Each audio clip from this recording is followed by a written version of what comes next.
Quick tip, just remember that any command that you can execute on Visual Studio Code is available on the command palette.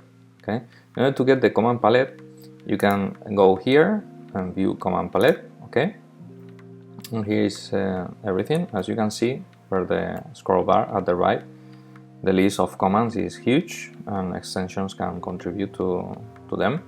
But the quickest path is to use command or control on Windows and Linux, and you can issue the command here.